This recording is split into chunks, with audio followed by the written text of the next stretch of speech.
আসসালামু আলাইকুম।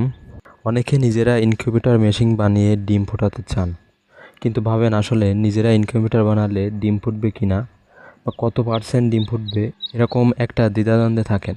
তো আপনারা এই ভিডিওটি দেখেন, তাহলে পুরো বিষয়টা আপনাদের ক্লিয়ার হয়ে যাবে যে আসলে নিজেরা ইনকিউবেটর বানালে ডিম ফুটবে কিনা। আমি কয়েকদিন আগে 300 থেকে 400 ডিমের একটি ইনকিউবেটর মেশিন বানিয়েছিলাম। তারপর আমি সেই মেশিনে 80 পিসের মতো ডিম দিয়েছিলাম পরীক্ষামূলকভাবে কেমন বাচ্চা পাই।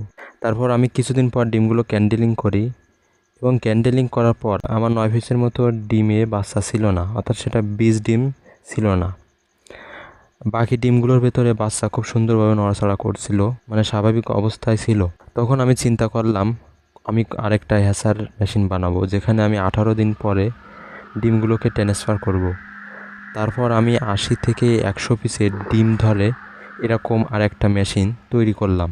তারপর আমি 18 দিন বয়সে ক্যান্ডেলিং করার পর বাকি যে 71 পিস বীজ ডিম ছিল, আমার ছোট মেশিনে অর্থাৎ দ্বিতীয় মেশিনে সেগুলো ট্রান্সফার করলাম। মেশিনে ট্রান্সফার করার একদিন পরে দেখি একটি বাচ্চা ফুটে বের হয়েছে, অর্থাৎ 19 দিন বয়সে। তারপর ধীরে ধীরে একে একে ডিমগুলো ফুটে বাচ্চা বেরোতে থাকলো। 19 থেকে 20 দিনের মধ্যে 70 পিস বাচ্চা ফুটে বের হয়ে গেল, আর বাকি থাকা একটি ডিমের ভিতরে বাচ্চা মারা গেছিল। আর একটা কথা বলে রাখি, আমার বাচ্চাগুলো কিন্তু অত্যন্ত সুন্দর এবং ঝরঝরা হয়েছিল।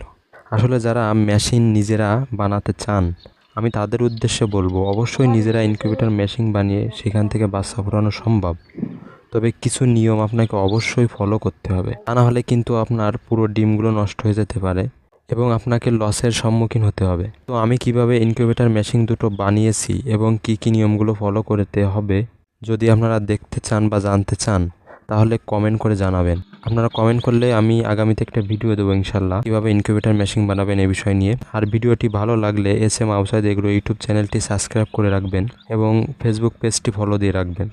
সবাই ভালো থাকবেন, সুস্থ থাকবেন। আসসালামু আলাইকুম ওয়া রাহমাতুল্লাহ।